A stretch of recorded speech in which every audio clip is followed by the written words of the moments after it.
말씀 선포하겠습니다. 오늘 말씀의 제목은 나를 따르라는 제목으로 말씀을 전하도록 하겠습니다. 오늘은 성령 강림 후 3주 6의 권 소마 생명 교회 부흥에 관한 말씀입니다. 사마리아의 마을에서 예수를 받아들이지 않다. 나를 따르라 복음을 통해 교회 부흥을 위해서 예수님께서 하시는 일이 무엇인지 오늘 본문이 잘 가르쳐주고 있습니다. 51절 말씀해 보시면 예수께서 승천하실 기약이 차감해 예루살렘을 향하여 올라가기로 굳게 결심하시고 라고 말씀하고 있습니다. 예수님께서 라고 되어 있죠. 예수님께서 뭐 할 때가 됐느냐라고 했을 때 승천하실 기약이 때가 되었다, 시간이 되었다라고 하는 것입니다. 근데 차가다라고 하는 것은 아직 도착한 건 아니고 가까이 왔다라고 보시면 좋을 것 같습니다. 승천이라고 하는 것은 뭐죠? 승천이라고 하는 것은 하늘로 올라가는 거, 이것을 승천이라고 합니다. 예수님께서 승천하시기 전에 승천하실 것을 알고 있다, 모르고 있다?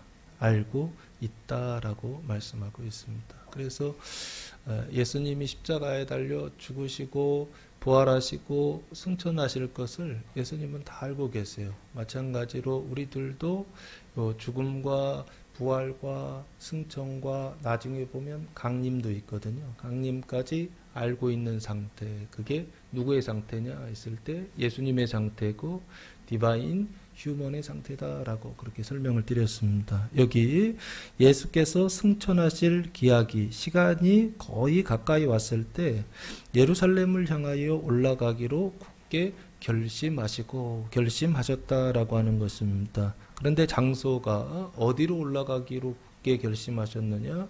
예루살렘으로 올라가기로 굳게 결심하셨다라고 하는 것입니다. 예루살렘이라고 하는 것은 어디죠? 이스라엘의 수도입니다.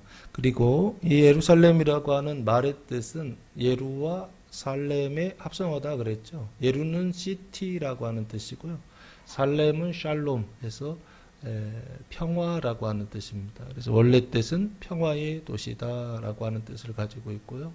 예루살렘이라고 하는 이 도시, 그 이름 안에 뭐를 담고 있느냐? 언약을 담고 있고, 그래서 이 이름은 표징이다라고 말씀드렸습니다. 무슨 표징이냐라고 했을 때 하나님의 생명을 담고 있는 성, 그래서 그 생명을 따라 살아가고 있는 성, 이것을 생명의 성장 거룩함이라고 제가 말씀드렸고, 예루살렘은 그 몸의 거룩함을 뭐하고 있느냐 했을 때 표징하고 있다, 언약하고 있다라고 보시면 좋을 것 같습니다. 그래서 이 구조, 공간으로 보면 예루살렘 성 안에 뭐가 있느냐면 하나님의 성전이 있죠. 그렇죠?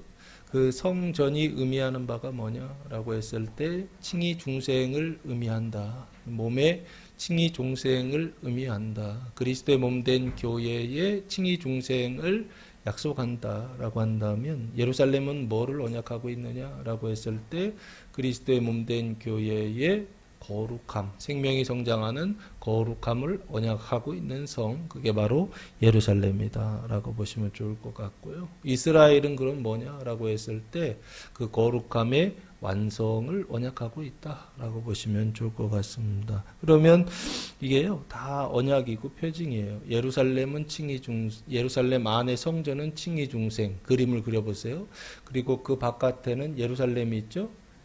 그래서 그것은 거룩함을 언약하고 있고, 그리고 그 바깥에는 이스라엘 12부족이 있거든요. 지파 이스라엘을 지칭하는데 그것은 완전과 영생을 언약하고 있다라고 그렇게 보시면 좋을 것 같고, 그리고 앞에 한 가지 표징이 더 있어요. 승천이라고 하는 표징이 있는데요. 승천이라고 하는 것은 반드시 앞에 예수님의 죽음과 부활이 있죠.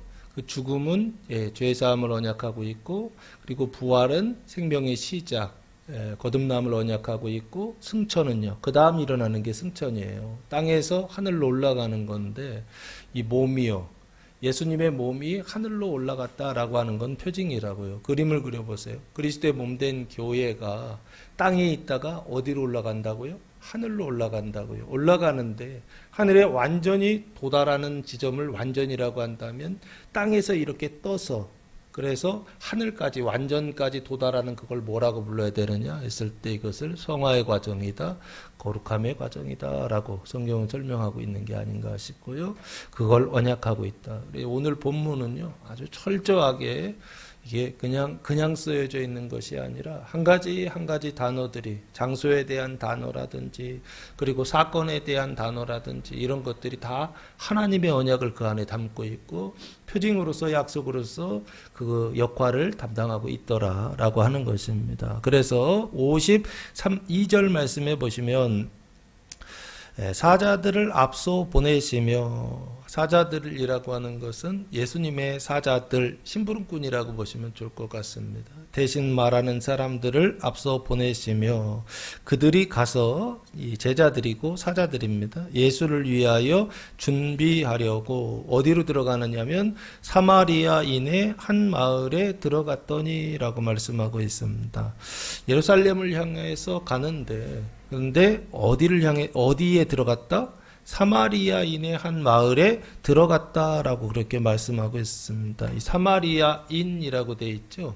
이 사마리아인은 어떤 공식적인 단어다라고 보시면 좋을 것 같습니다. 보통 이제 이스라엘 사람들은 보통 유대인 그러거든요. 왜 그러냐 했을 때 유대교를 믿는 사람이다라고 해서 유대인이라고 그렇게 부릅니다. 그럼 사마리아 사람은요? 요 사마리아인은 누구를 얘기하느냐라고 했을 때 크게 보면 세 가지의 성격을 가지고 있어요. 첫 번째는 혼혈입니다. 722년, 그러니까 BC 722년에 북이스라엘이 망했을 때 그때 아시리아가 그 이주 정책을 피거든요. 그래서 이스라엘 땅에, 특별히 이 사마리아 땅에 누가 들어오느냐 했을 때 이방인들이 들어옵니다. 그래서 사마리아인은 누굴 얘기하느냐라고 했을 때 이스라엘 사람과 플러스 이방인이 결혼을 해서 거기에서 나온 사람들이 있죠. 그래서 이것을 혼혈인이다. 혈통으로 봤을 때는 혼혈인이다라고 보시면 좋을 것 같고요. 사마리아인 하면 무조건 혼혈인이다라고 생각하셔도 좋을 것 같습니다. 그리고 이 혼혈인이라고 하는 것은 또한 뭘 의미하느냐라고 했을 때 이스라엘 사람들은 야훼 신앙, 하나님을 섬기는 신앙이 있었고 이방인들은 뭘 시기였죠? 각 민족의 우상들을 섬겼죠. 그래서 종교적인 부분에 있어서 그런 어떤 신앙적인 부분에 있어서는 어떤 신앙을 가지고 있었느냐 했을 때 혼혈하고 비슷해요. 혼합 신앙을 가지고 있었다. 혼합 종교를 가지고 있었던 사람들이다라고 보시면 좋을 것 같습니다. 하나님도 믿고 뭐도 믿어요? 우상도 믿고. 그래서 교회도 나오고 어디도 가요? 점도 보러 가고. 이런 성도들이 교회 안에 있다 없다? 있더라고요. 그래서 교회 안에 뭐가 있어야 되느냐 했을 때 방언도 하고 예언도 하고. 그래서 사도 바울이 고린도전서에서 뭐라고 하느냐면 더 하려고 하라라고 이렇게 말씀하고 있어요. 그러니까 교회 안에서도 미래가 궁금해서 불안해서 그래서 밖에 나가서 점을 봐요. 교회에서 보지 왜 밖에서 봐? 그렇지 않나요? 교회가 더 확실해. 근데 요즘 교회는 방언도 안 하려고 하고 점도 안 보려고 하고 그런 어떤 경향이 있습니다. 조금 더 시대가 좀 과학적이고 그리고 논리적이고 어떤 객관적인 어떤 거, 이성적인 어떤 것을 추구하던 시대이다 보니까 교회가 그거는 해요. 과학적인 것들, 객관적인 것들은 교회가 해요. 근데 요즘 그 외에 신비적인 것들 있잖아요. 이런 것들은 어떻게 한다? 살짝 밑에 이렇게 감추는 어떤 그런 경향들이 있습니다. 어쨌든 이 사마리아 사람들은 혼혈 종교, 혼합 종교를 가지고 있다라고 보시면 좋을 것 같고요. 한 가지 더 보시면 53절. 그래서 구약 신앙을 가지고 있어요. 혼합신앙, 이 사람들은 구약신앙을 가지고 있습니다. 53절 보시면 예수께서 예루살렘을 향하여 가시기 때문에 그들이 받아들이지 아니하는지라. 누구를 받아들이지 않았다는 거예요? 예수를 결국에 받아들이지 않았다는 얘기죠. 그래서 이 사람들은 누구를 배척하는 신앙을 가지고 있다? 예수를 배척하는 신앙을 가지고 있다라고 보시면 좋을 것 같습니다. 구약은 어떻게 해요? 받아들였어요. 그리고 이방 종교 받아들였어요. 그런데 누구를 배척하더라? 예수 신앙을 배척하더라 하는 것입니다. 오늘 여기서 봤을 때는 이게 신약이죠. 구약은 받아들였는데 신약은 배척하고 있었던 사람들, 그게 바로 누구냐면 이 사마리아인의 마을, 한 마을에 살고 있었던 사람들이다라고 보시면 좋을 것 같습니다. 그래서 혼혈이고 혼합 종교를 가지고 있다 보니까 혈통에 있어서도 문제가 있고, 그리고 종교에 있어서도 문제가 있다라고 판단하는 사람들이 있었어요. 그게 유다 지방에 살고 있었던 유대인들이요. 야훼 종교를 가지고 있었던 유대인들은 이 사마리아 사람을 같은 종교를 믿는 사람이라 인정을 해줄 수가 없는 거예요. 그리고 혈통에 있어서도 같은 혈통이라고 인정을 해줄 수가 없는 거예요. 그래서 늘 어떻게 했느냐라고 했을 때 하나님의 저주를 받은 인생들이다, 민족들이다라고 그렇게 판단하고 심판하고, 심지어는 어떻게 하는 거예요? 개 취급해요. 사람 취급도 안 해요. 개 취급하는 어떤 그런 사람들, 이게 유대 지방에 있었던, 그 유대 지방 안에 예루살렘이 있거든요. 그 예루살렘 사람들이 그런 모습을 가지고 있었다라고 하는 것입니다. 그래서 예수님께서 예루살렘을 향해서 가셨을 때 그게 이 사람들 마음에 들었다 안 들었다? 안 들죠. 왜 안 들죠? 평생 그 예루살렘 사람들이 우리를 어떻게 대우했는데, 어떻게 말을 했는데, 사람 취급을 안 했단 말이에요. 안에 아마 마음속에 아주 원한이 가득하지 않았을까. 사마리아 사람들은 예루살렘 사람들을 보면 어떤 생각이 있는 거예요? 이게 화가 막 그냥 그 예루살렘으로 간다라고 하는 그 소리만 들어도 예수를 어떻게 하고 있더라? 받아들이지 못하고 있더라라고 그렇게 말씀하고 있습니다.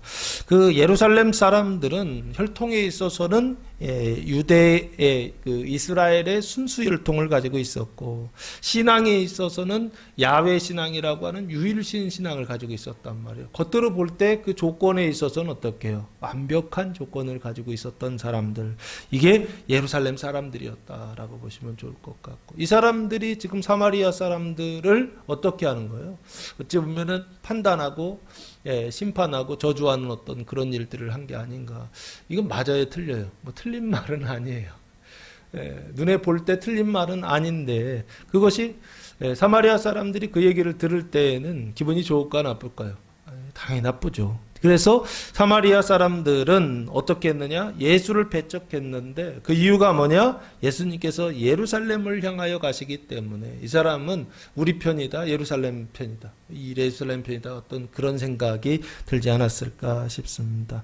그래서 54절 말씀해 보시면 제자 야고보와 요한이 이런 사람들 어떻게 해야 되는가라고 했을 때, 야고보와 요한이 이를 보고 이르되 예수님께 묻습니다. 주여, 우리가 불을 명하여 하늘로부터 내려 저들을 멸하라 하기를 원하시나이까? 라고 물어요. 이 얘기는 무슨 얘기인가요? 불을 명하여, 하늘에 불을 명하여 어떻게 해요? 저들에게 내려서 뭐 하는 거예요? 심판하는 것이죠. 그렇죠? 그 예수를 배척하는 사람들을 어떻게 할까요? 근데 불을 내려서 심판할까요? 라고 그렇게 물어요.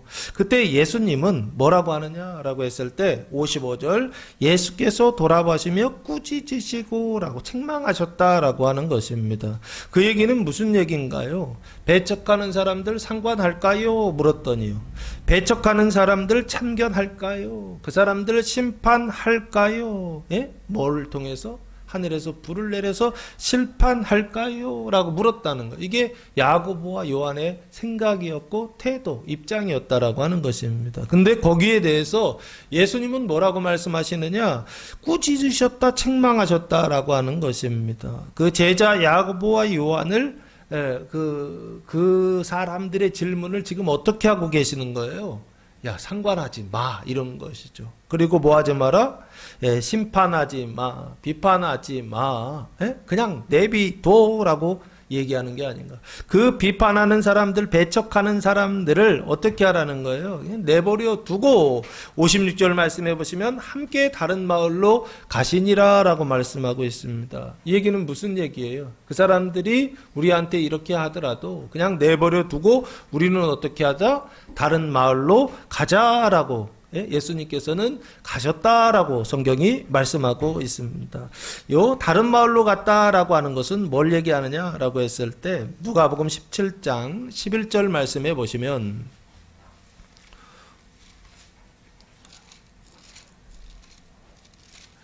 누가복음 17장 11절 말씀해 보시면 예수께서 예루살렘으로 가실 때에 사마리아와 갈릴리 사이로 지나가시다가 라고 말씀하고 있습니다. 앞에서 지금 9장부터 계속 17장까지 쭉 살펴보시면요, 예수님께서 이동 경로가 나와 있는데 명확하게 나와 있지가 않아요.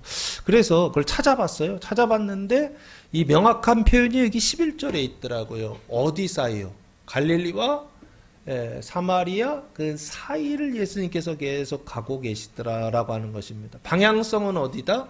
예루살렘을 향해 가시는데 계속 누가복음에서는 어디 사이를 가고 계시다? 갈릴리와 사마리아 사이를 가시더라. 그러면 지금 들어간 마을도 사마리아인의 한 마을이었다고 한다면 지금 56절에 다른 마을로 가셨다라고 했을 때 이 마을도 당연히 어느 마을이다? 사마리아와 갈릴리 사이니까 결국에는 갈릴리로 가시지는 않았을 것 같아요. 사마리아 사람의 또 다른 마을로 가셨다라고 보시면 좋을 것 같고, 57절 말씀해 보시면 그 사람들 다른 마을로 들어가셨는데 들어갔을 때 그 사람들의 태도를 보니까 예수를 받아들여야 안 받아들여요? 받아들여요. 그래서 예수를 받아들이는 그 마을로 예수님께서 가셨다라고 보시면 좋지 않을까 싶습니다. 51절에서 56절 말씀해 보시면 예수님께서 하시는 모습을 아주 정확하게 볼 수가 있는데, 받아들이지 않는 사람들이요, 그 배척하는 사람들 어떻게 해야 되느냐라고 했을 때 대다들의 입장은 그냥 놔두면 안 된다라고 하는 것이죠. 어찌 보면 심판하고 판단하고 심판하고 불을 내려서 멸해야 된다라고 하는 어떤 본을 보여야 되는 거죠. 그죠?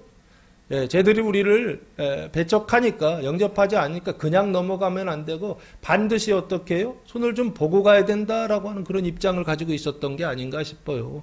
근데 예수님은 뭐라고요? 상관하지 말라는 것입니다. 그리고 어떻게 하라고요?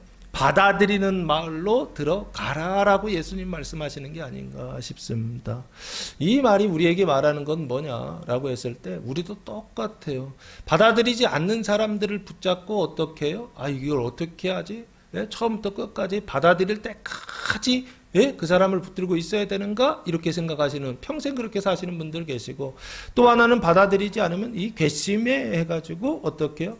화를 내고 그것 때문에 화가 나는 어떤 이런 상태, 이게 제자들의 상태고 또한 우리들의 상태가 아닌가 싶은데, 그 예수님의 상태에 있는 사람들은 어떤 모습을 보이고 있느냐라고 했을 때, 안 받아들이면 그 사람들은 아직 준비가 안 돼 있으니까 어떻게 해요? 상관하지 말고 어디로 가라? 받아들이는 다른 마을로 가라라고 예수님께서 말씀하시는 게 아닌가 싶습니다. 그리고 나서 57절 말씀해 보시면 이제 받아들이는 마을 사람들에 대하여 예수님께서 세 가지를 권면하시는 내용이 나와 있습니다. 57절 보시면 길 가실 때에 라고 되어 있어요. 길이라고 하는 건 어디죠? 예루살렘으로 길 가실 때라고 보시면 좋을 것 같고, 거기 가서 뭐 하시려고 하는 거죠? 죽음과 부활 얘기하지 않죠? 승천을 이야기하고 있죠. 그 얘기는 무슨 얘기다? 오늘 메시지가 승천에 있다라고 보시면 좋을 것 같습니다. 그 승천에 있다라고 하는 것은 뭘 얘기하느냐라고 했을 때, 그리스도의 몸된 교회가 승천하는 것에 오늘 말씀의 핵심이 여기에 있다, 강조점이 여기에 있다라고 하는 것입니다. 몸된 교회의 승천, 그 거룩함, 생명이 성장하는 그 거룩한 길에 가실 때에 어떤 사람이 여짜오되 어디로 가시는지 나는 따르리다라고 그렇게 예수님께 말합니다. 어떤 사람이에요? 모르는 특정한 사람인데, 불특정한 사람인데 어디로 가시든지, 중요한 질문은 어디입니다. 장소를 지금 지칭하고 있죠. 질문의 그 내용이, 핵심이 예수님께서 어디로 가시든지 나는 예수님을 따르겠다라고 그렇게 질문을 드려요. 그 얘기는 무슨 얘기입니까? 그 장소, 방향성에 대한 지금 질문을 하고 있는 게 아닌가 싶습니다. 보통 눈으로 볼 때는 예루살렘으로 가시죠. 그리고 그 예루살렘으로 가시는 이유가 승천하시기 위해 가신다라고 했죠. 그러면 이 사람이 어디로 가시든지 주님을 따른다라고 한다라고 하는 것은 1차적으로는 예루살렘까지 쫓아가겠다 그 얘기죠. 그리고 2차적으로는 영적으로는 어디까지 쫓아가겠다? 승천하는 자리까지 쫓아가겠다라고까지도 해석할 수 있겠죠. 그래서 나는 따르리다라고 함께 동행하겠습니다라고 그렇게 예수님께 말씀을 드려요. 그때 예수님의 대답이 뭐냐 했을 때 너무 유명한 말씀입니다. 예수께서 이르시되 여우도 굴이 있고 공중에 새도 집이 있으되 인자는 머리 둘 곳이 없도다 하시고 라고 예수님 대답하세요. 이게 비유인데요. 여우도 뭐가 있다? 굴이 있다. 지금 장소 어디든지 쫓아가겠다, 함께 하겠다 하니까 거기에 대한 대답입니다. 잘 쫓아오셔야 돼요. 여우도 뭐가 있다? 굴이 있다. 그리고 공중에 새도 집이 있다라고 돼 있죠. 근데 뭐가 이게 살짝 좀 생략된 건데요. 공중에 새도 집이 있다 할 때 그러면 이 집은 집이라고 표현하지 않고 새는 둥지라고 표현하죠. 그럼 앞에도 똑같아요. 여우도 굴이 있다 할 때 이 굴은 집을 얘기하는 거예요. 그렇죠? 둘 다 집이죠. 둘 다 집인데 여우는 굴에 살고 공중의 새는 둥지를 나무 위에 그 둥지를 트지 않습니까? 여우가 땅이 그 굴이 집이 땅에 있다라가 굴에 있다라고 하는 건 땅에 있다는 얘기죠. 여우의 집은 땅에 있어요. 그죠? 그래서 이 집은 땅에 있는 집이에요. 그런데 뒤에 공중의 새는 집이 어디에 있어요? 공중에 있죠. 새는 공중에다 집을 져요. 나뭇가지에다 집을 짓는단 말이에요. 그러면 그걸 뭐라고 해야 될까? 하늘이라고 봐도 좋지 않을까 싶어요. 공중, 하늘이요. 그러면 그 땅과 하늘에 집을 짓는다라고 하는 표현이에요. 집이 두 가지죠. 땅에 있는 집이 있고 또 하나는 어디에 있는 집이 있다? 하늘에 있는 집, 공중에 있는 집이 있다라고 하는 것을 예수님께서 지금 여우와 공중의 새를 통해서 지금 비유로 말씀하신다라고 보시면 좋을 것 같고, 그러면서 인자는 뭐 둘 곳이 없다? 머리 둘 곳이 없다. 그 얘기는 집이 없다는 얘기죠. 근데 무슨 집이 없다는 거예요? 여우처럼 땅에 집이 없다는 얘기죠. 그리고 또한 새처럼 어디에요? 하늘에 집이 없다라고 하는 얘기죠. 이해되십니까? 이게 앞에서 예수님께서 비유로 말씀하셨던 건 뒤에 인자는 머리 둘 곳 없다라고 하는 것과 상관이 없는 것이 아니라 아주 밀접한 상관이 있어서 말씀하신 거라는 것입니다. 땅에도 집이 없고 하늘에도 집이 없다라고 하는 것이죠. 땅에는 눈에 보이는 집이라고 한다면 하늘에는 무슨 집이에요? 눈에 보이는 집 지을 수 있어요? 하늘에요? 아니죠. 눈에 보이지 않는 집을 이야기한다고요. 그러면 그 눈에 보이지 않는 집이 뭘 얘기하는 거냐라고 했을 때 이게 바로 땅과 하늘의 두 가지가 다 땅에도 집이 되고 하늘에도 집이 되는 그 집이 예수님의 집이 있다고요. 그게 바로 뭐냐면 그리스도의 몸된 교회를 이야기하는 것입니다. 머리가 되시는 예수님 그리고 그 몸된 교회, 그 교회 머리 둘 곳이 없다라고 하는 것은 몸된 교회가 없다라고 보시면 좋지 않을까 싶습니다. 그 여우와 새를 통해서 그 비유와 표징을 통해서 지금 예수님께서 가시는 곳이 어디인가라고 하는 것을 지금 말씀하고 있는데 그 장소가 어디냐 했을 때 바로 그 교회의 승천을 지금 말씀하고 있더라라고 하는 것입니다. 그 교회의 거룩을 이야기하고 있더라라고 하는 것입니다. 어디든지 따라가겠다라고 했더니 예수님이 뭐라고 대답하셨느냐라고 했을 때 머리 둘 곳이 없다라고 대답하시더라는 거예요. 그 얘기는 무슨 얘기입니까? 예수님 가시는 곳은 어디를 향해서 가신다? 그 거룩함을 향해서 가신다는 것입니다. 근데 뭐의 거룩함이요? 땅의 집과 하늘의 집이 되는 그리스도의 몸된 교회요. 그 거처를 어떻게 해요? 그 거처 삼는 일이요. 그 일을 위해서 가신다라고 하는, 예수님 가시는 곳이 어디냐 했을 때 장소를 얘기하는 것입니다. 교회를 거룩하게 하는 길이요. 예? 머리 둘 곳이 없다라고 하는 길은, 머리 둘 곳이 없다라고 하는 것은 머리 둘 곳을 만들어야 된다는 얘기라고요. 그 머리 둘 곳을 만드는 예수의 일이 뭐냐라고 했을 때 교회를 거룩하게 하는 그 길이요. 예수님께서 그 길을 걸어가시고 또한 우리도 예수님의 그 길을 따라서 어떻게 해요? 교회를 거룩하게 하는 길을 따라야 한다라고 하는 정확한 성도의 방향성을 예수님께서, 주님을 따르는 사람들의 그 방향성을 지시해주고, 그 지향성이죠. 어디를 지향해서 가야 되는지, 어디를 방향해서 가야 돼. 그 장소를 지금 정확하게 지칭하고 있는데 그 장소가 눈에 보이는 장소가 아니라고요. 이 장소는 어떤 장소냐? 땅에도 있으면서도 하늘에 있는 장소요. 그 장소가 뭐냐? 그리스도의 몸된 교회를 지칭하는 것이고, 그 교회가 거룩하게 되고 그 교회가 승천하는 길이요. 그 길이 누가 가시는 길이다. 내가 가는 길이다 라고 지금 대답하는 거 아니냐는 거예요. 어디든지 주님 따르겠습니다. 주님과 동행하겠습니다 라고 그랬더니 너 이 길로 따라와 라고 지금 대답하더라는 거예요. 거기가 어디냐라고 했을 때 인자는 머리 둘 곳이 없다라는 얘기는 머리 둘 곳 만들겠다는 얘기라고요. 그 지금은 머리 둘 곳이 없지만 나중에 승천한 다음에는 머리 둘 곳이 생기는 것이죠. 거기가 어디냐? 땅과 다리는 교회가요 땅에 기초하고 있고, 그리고 몸은 어디예요? 공중에 서 있고, 머리는 어디예요? 하늘 꼭대기에 그 완전의 단계에 들어갔다고 예수 그리스도께서. 이게 교회라고요. 이게 교회예요. 이해되십니까? 그리고 이걸 뭐라고 했느냐? 새 아담이라고 하는 디바인 휴먼이라고 설명했던 것입니다. 그리스도의 몸된 교회는 눈에 보이는 이 건물을 이야기하는 게 아닙니다. 그리스도의 몸된 교회는 뭘 얘기하느냐라고 했을 때 예수님이 머리가 되시고, 그리고 하나님께서 부르신 구원받은 사람들이, 세상에서 건져낸 사람들이 몸이 되어서, 그래서 발은 땅에 되어져 있지만 몸은 공중에 떠 있고 머리는 어디예요? 하늘 그 끝에 닿아 있는 어떤 존재예요. 이걸 새 아담이다라고요.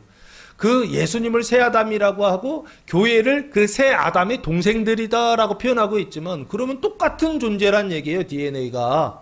예수님도 새 아담이지만 우리도 새 아담이 됐다는 얘기라고요. 그게 예수님 가시는 곳이다 라고 지금 대답하고 있더라는 것입니다. 56절 말씀해 보시면 두 번째, 또 다른 사람에게 나를 따르라 하시니 라고 말씀하고 있어요. 이번에는 예수님께서 조금 더 적극적으로 나를 따르라 라고 말씀을 하세요. 그 나를 따르라 라고 하는 것은 눈으로 볼 때는 예수를 따르라 라고 하는 것이죠. 그런데 어떤 예수를 따르라? 인자는 머리 둘 곳 없다 하면서 뭐요? 교회에 그 거룩하게 하는 길이라고 말씀드리지 않았나요? 그러면 나를 따르라고 하는 것은 교회를 거룩하게 하는 나, 교회를 거룩하게 하는 예수, 교회를 거룩하게 하는 나를, 주를 따르라 라고 예수님께서 지금 말씀하셔요. 그랬더니 그가 이르되 나로 먼저 가서 내 아버지를 장사하게 허락하옵소서 라고 되어 있습니다. 그라고 하는 것은 특정한 어떤 그가 아니고 불특정한 그 사마리아 사람인 것 같아요. 그런데 영접한 사마리아 사람입니다. 예수를 영접한 사마리아 사람인데, 이 사람에게 있어서 예수는 2차이고 2차적이고, 이 사람에게 1차적인 거는 뭐냐? 요거는 뭐냐면은 아버지예요. 아버지. 항상 아버지가 1차적인 삶의 기준이 되고 표준이 된 사람이다 라고 보시면 좋을 것 같고요. 나로 먼저라고 됐죠. 내 아버지, 그러니까 아들이에요. 네, 나는 아들이고요. 관계에서 봤을 때 먼저 1순위로 가서 내 아버지를 장사하게 허락하옵소서라고 되어 있습니다. 그 얘기는 아버지 돌아가셨다 살아계시다. 돌아가셨다라고 하는 것입니다. 그 죽은 아버지를 뭐하라고 하는 거예요? 장사, 장례식을 치르다, 매장하다라고 하는 뜻을 가지고 있는데요. 그 매장하는 일을 허락해달라라고 하는 것입니다. 이건 뭐다? 표징이에요. 죽은 아버지도 표징이고 장사, 매장하는 것도 표징이라고요. 그 얘기는 무슨 얘기인가요? 똑같이 죽은 아버지가 1순위인 사람들이 있다고요. 그 죽은 아버지를 매장하는 일이 1순위인 사람이 있다고요. 그 사망 있잖아요. 예? 아버지라고 하는 것은 지금 사망이래. 사망의 아버지를 이야기한다고요. 그 사망의 아버지를 뭐 하는 거요? 매장하는 일이 첫 번째인 사람들이 있다고요. 그 사람들에 대하여 예수님께서 60절 이렇게 대답하십니다. 죽은 자들로 자기의 죽은 자들을 장사하게 하고 너는 가서 하나님의 나라를 전파하라 하시고 라고 말씀하고 있어요. 죽은 자들로 자기의 죽은 자들을 장사하게 하고 하면 앞에 죽은 자들은 뭐가 죽은 거예요? 육신은 살아있으니까 장사하는 거잖아요. 그렇죠? 그러면 이 사람들은 육신은 살아있지만 죽었다라고 예수님 표현하고 있죠. 그럼 뭐가 죽은 거예요? 영혼이 죽었다라고 보시면 좋을 것 같습니다. 영과 혼이 죽었어요. 근데 육만 살아있어요. 이 가능하다 불가능하다? 가능하다는 것입니다. 예수를 영접했는데 지금 죽은 자들로 여기서 죽은 자들은 예수 영접한 사람들이 아니겠네요. 죽은 자들로 예수를 영접하지 않은 자들로 자기의 죽은 자들을 장사하게 하라 할 때 여기 죽은 자들은 뭐예요? 영혼도 죽었을 것이며 또한 뭐도 죽었다. 육체도 죽었다라고 보시면 좋지 않을까 싶습니다. 그 죽은 자들로 장사하게 하고라고 되어 있습니다. 그러면서 지금 대조하고 있어요. 너는 가서 뭐를 하라? 하나님의 나라를 전파하라 라고 되어 있습니다. 그 얘기는 무슨 얘기인가요? 죽은 자들이 그 사망의 일을 하게 하고 살아있는 너라고 하는 것은 죽지 않은 너입니다. 그럼 살아있는 너는 하나님의 생명으로 그 영혼이 살아있는 너는 가서 무슨 일을 하라? 하나님 나라를 전파하라 라고요. 이건 구체적인 것인데 실제적으로 이야기하면 아까 대조라고 했잖아요. 앞에 죽은 자들로 죽은 일이요. 매장하는 일이잖아요. 죽은 사망의 일을 한다고 한다면 살아있는 너는 무슨 일 하라? 살아있는 일을 하라는 것입니다. 살리는 일을 하라라고 하는 것입니다. 죽은 자를 처리하는 일은 죽은 자들이 한다고 한다면 살아있는 너는 생명의 사람인 너는 무슨 일을 하라? 살리는 일을 하라. 이 얘기 아닌가요? 그 일을 지금 뭐라고 표현하고 있느냐? 하나님의 나라를 전파하라 하시고 라고 그렇게 말씀하고 있더라라고 하는 것입니다. 하나님의 나라라고 하는 것은 뭔가요? 사도 바울은 의와 평강과 희락이다라고 로마서에서 말씀하고 있더라고요. 이 하나님의 나라는 어디에 있는 것이냐라고 했을 때 누가복음 17장 20절 말씀해 보시면 누가복음 17장 20절 말씀해 보시면 바리새인들이 하나님의 나라가 어느 때에 임하나이까 묻거늘 예수께서 대답하여 이르시되 하나님의 나라는 볼 수 있게 임하는 것이 아니요. 보인다 안 보인다? 하나님의 나라 보인다 안 보인다? 안 보인다고 분명히 말씀하셨죠. 근데 보인대요. 예? 하나님 나라는 보이는 게 아닙니다. 볼 수 있게 임하는 것이 아니에요. 또 여기 있다 저기 있다고도 못하리니 하나님의 나라는 어디에 있다? 너희 안에 있느니라. 너와 너 안에 인. 헬라어로는 n이라고 하는 절치사입니다. 너와 너 안에 이거를 어몽이라고 그러나요? 사이에라고 표현하기도 합니다. 너와 너 사이에 너와 너 안에라고 예수님은 말씀하고 있다고요. 너희 가운데 너희 안에 뭐가 있다? 하나님 나라가 있다라고 예수님께서 분명히 말씀하셨다라는 거예요. 그래서 하나님 나라를 전파하라라고 하는 것은 뭘 얘기하느냐라고 했을 때 너와 너 사이에 있는 것을 전파하라라는 얘기죠. 그렇죠? 그러면 그 너와 너는 지금 누구를 얘기하느냐라고 했을 때 이건 교회를 지칭하는 거구나라고요. 그 나와 너 사이에 뭐가 있다? 하나님 나라가 있다. 그거 전파하라고 했으니까 그러면 나는 어떤 상태인 거예요? 예수님의 상태, 믿음이 강한 상태에 있다고 한다면 너는 어떤 상태에 있는 거예요?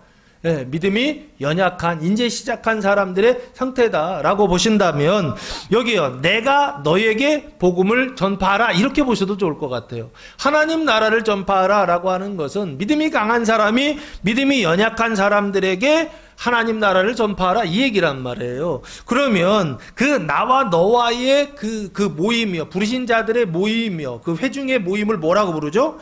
교회예요. 그러면 뭘 얘기하느냐라고 했을 때 새 계명, 서로 사랑, 그 서로 사랑한다라고 하는 것을 어디 안에서 전파하라는 거예요?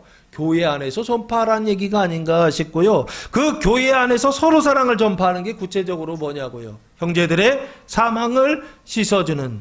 예? 그래서 뭐가 되라? 전파하고 전파하는 교회가 되라. 이 얘기 아닌가요?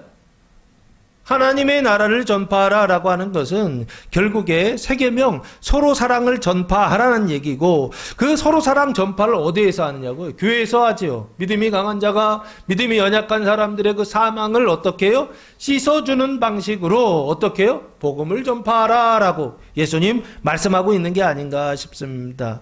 첫 번째는 뭘 얘기하셨다고요? 예수님 어디로 가신다? 예? 교회를 거룩하게 하는 길로 가신다. 예수님 걸어가시는 길이 뭐냐? 교회를 거룩하게 하시는 거. 이게 예수님의 방향성이라는 거예요. 그리고 그 안에서 해야 될 일이 뭐냐 했을 때 교회를 거룩하게 하는 것이죠. 그 교회를 거룩하게 하는 것이 바로 세계명 서로 사랑하는 것이다. 그 서로 사랑하는 것이 뭐다? 믿음이 강한 자가 믿음이 연약한 자들의 그 사망을 씻어주는 일, 그게 바로 무슨 일이냐라고 했을 때 죽은 자들은 죽은 자들의 일을 한다고 한다면 살아있는 너는 무슨 일을 하라? 살리는 일을 하라라고 하는 예수님의 두 번째 명령이 아닌가 싶고요. 세 번째 61절 말씀해 보시면 또 다른 사람이 이르되 주여 내가 주를 따르겠나이다마는 나로 먼저 내 가족을 작별하게 허락하소서라고 묻청드려요. 이 사람은 먼저가 뭐냐면 가족이에요. 아까는 먼저가 아버지였잖아요. 근데 어떤 아버지? 죽은 아버지. 이번에는 누구요? 가족이에요. 이 가족은 또 반대죠. 대조죠. 살아있는 가족이에요. 이해되세요? 그러면 여기요. 나로 먼저 내 가족. 그러니까 이 사람에게 먼저는 가족이란 말이에요. 근데 이 가족은 지금 죽은 아버지가 아니라 살아있는 가족이에요. 그러면 뭐라고 해야 될까라고 했을 때 가족하면은 누가 떠올리세요? 남편, 아내, 예, 그리고 자녀들 뭐 이런 식으로 요즘은 이렇게 이제 대가족으로 뭐 할아버지, 뭐 할머니 뭐 해서 뭐 다 이렇게 그리는 게 아니라 딱 이렇게 가족이요. 핵가족이라고 그럴까요? 요 그림을 떠올릴 수 있지 않을까요? 내 가족을 작별하게 허락하소서라고요. 그러면 내 가족을 그러니까 이 사람은요. 내가 주를 따르겠나이다마는 조건이에요. 난 분명히 따를 것입니다. 그런데 먼저 뭐부터 해달라? 이거부터 하겠습니다. 이거요. 내 가족을 뭐 하는 거예요? 작별하게. 작별한다라고 하는 건 뭔가요? 이별하는 것이죠. 그것을 어떻게 하는 거예요? 난 인사하고 올게. 그죠? 이별을 통보하고 올게. 예? 떠나가는 것을 어떻게 해요? 말하고 올게. 라고 예수님께 부탁을 드리는 것입니다. 작별하게 허락하소서라고요. 그래서 내가 주를 따르겠다라고 하는 것은 승천하는 주를 얘기하는 것이고, 그리고 교회를 거룩하게 하는 주를 따르겠습니다. 그러나 뭐부터 하게 해달라? 각의 가족들과 이별하게, 작별하게 먼저 허락해 주소서라고 예수님께 요청합니다. 그때 예수님께서 마지막으로 이렇게 대답하십니다. 예수께서 이르시되 손에 쟁기를 잡고 뒤를 돌아보는 자는 하나님의 나라에 합당하지 아니하니라 하시니라 라고 말씀하고 있습니다. 그러니까 예수님 지금 뭐라고 말씀하시느냐라고 했을 때 손에 쟁기를 잡고 라고 되어 있어요. 쟁기가 뭐예요? 논을 갈든지 뭐 밭을 갈든지 하여튼 땅을 가는 기구를 쟁기라고 하죠. 이스라엘 쟁기는 어떻게 됐냐면 밑에 이제 그 파는 게 있고, 파는 것도 어떻게 생겼냐면 뾰족하게 생겼어요.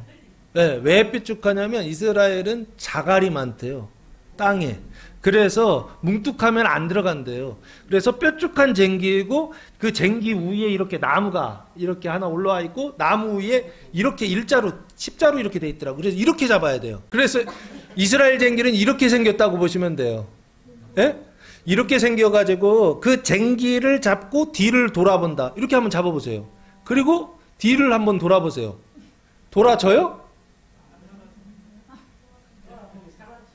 아, 산압죠? 아, 근데 뒤를 돌아보라고요. 어떻게 되느냐고요, 쟁기가.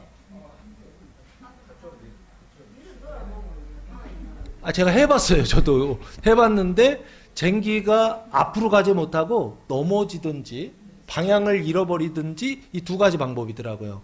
뒤를 보려면 손이 이렇게 돼야 돼요. 몸이 틀어져야 된단 말이에요. 머리만 이렇게 갖고 안 되고 같이 틀어져야 되는데 틀어지면 손이 이렇게 돼 있어요. 이게 보니까. 땅이 저거 하다 보니까 이게 이제 뾰족하게 돼 있고 뾰족하게 돼 있다 보니까 집중해 가지고 가야 되거든요. 그런데 뒤를 돌아보면 어떻게 되느냐? 넘어지든지 삐뚤빼뚤. 잘못 가든지 뭐 이런 방식이에요. 그래서 손에 쟁기를 잡고 할 때 예수님이 생각하는 쟁기는 우리나라 쟁기가 아니라 이스라엘의 쟁기다라고 생각하시고, 그 쟁기를 잡고 뒤를 돌아봤다라고 하는 것은 뭘 얘기하느냐라고 했을 때 결국에는 넘어지거나 쓰러지거나 이렇게 길을 잃어버릴 수 있는, 삐뚤빼뚤할 수 있는 어떤 그런 사람이다라고 보시면 좋을 것 같습니다. 이런 사람은 하나님 나라에 어떻다? 합당하지 아니하니라라고 말씀하고 있습니다. 그럼 반대로 생각해 보면 조금 또 이해가 돼요. 그러면 손에 쟁기를 잡고 뒤를 돌아보지 않는 자, 그럼 어디를 보는 거예요? 앞을 보는 자라고 그렇게 보시면 좋을 것 같아요. 그럼 이 사람은 어떻게? 넘어져? 안 넘어져요? 쓰러져? 안 쓰러져요? 그러면 하나님 나라에 합당하지 않아요. 합당하다는 얘기를 지금 하고 있습니다. 그럼 결국에 예수님께서 이 말씀을 하시는 것은 뭐냐라고 했을 때, 앞에 사람이 내 가족을 작별하게 하옵소서라고 요청한 것에 대한 대답이다 보니까 부정적인 얘기를 한 거예요.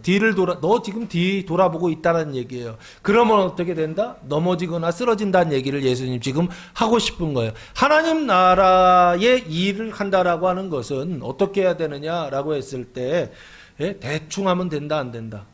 안 된다라는 얘기예요.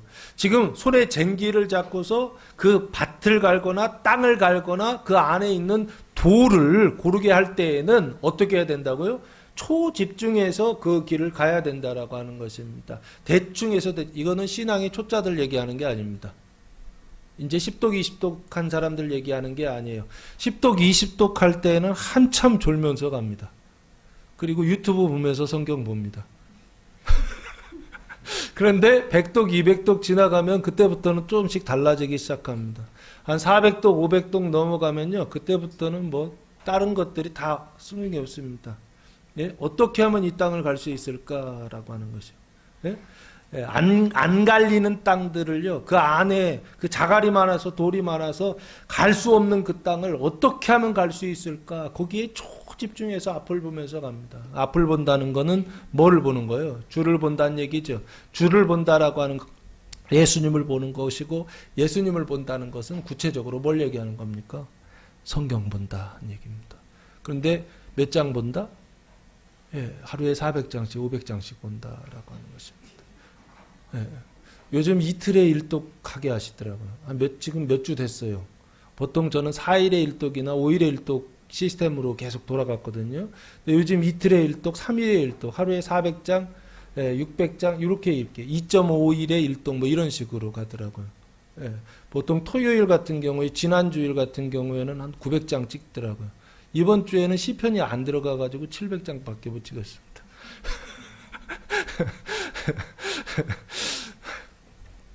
손에 쟁기를 잡고 뒤를 돌아보는 자라고 하는 것은, 결국에 손에 쟁기를 잡고 있는 사람은 어느 은총에 있느냐라고 했을 때 영생의 은총, 땅을 가는요. 이 육신의 땅처럼, 이거 눈에 보이는 땅처럼 눈에 보이지 않는 땅이요. 성도들을 얘기하는 겁니다. 믿음이 연약한 성도들이나 믿음이 없는 사람들, 그 불신자들의 그 땅을, 그 영혼의 땅을 가는 사람들, 쟁기를 잡고 가는 사람들, 이게 영생과 영화의 은총 속에 있는 사람들, 장년과 노년의 믿음을 가지고 있는 사람들은 어떻게 해요? 뒤를 돌아보면 안 된다 얘기예요. 그럼 뭘 봐야 되느냐? 앞을 보고서. 앞에 누가 계시느냐? 예수님 계시고 성경이 있죠. 그 말씀을 탁 잡고서 나아가면 하나님 나라에 합당하다. 그리스도의 몸된 교회를 어떻게 한다?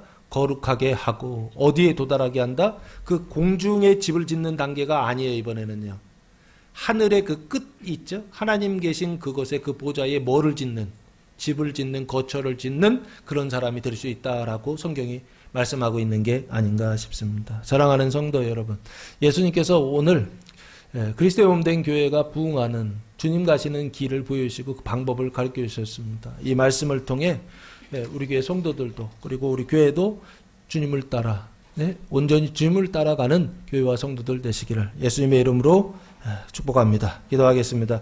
사랑과 은혜가 풍성하신 아버지 하나님, 감사와 찬송과 영광을 올려드립니다. 보혜사 성령이 강림하는 나를 따르라 복음이 선포될 때 말씀을 믿고 따름으로 그리스도의 몸된 교회가 생명으로 성장하여 거룩하게 승천하고 성령의 9가지 열매를 맺는 교회와 성도들 되게 하옵소서. 이제는 우리 주 예수 그리스도의 은혜와 하나님 아버지의 무한하신 사랑하심과 성령의 교통하심이 사랑하는 성도들 머리에와 가정 위에와 교회 위에 이제부터 영원토록 함께 하시기를 간절히 축원하옵나이다. 아멘.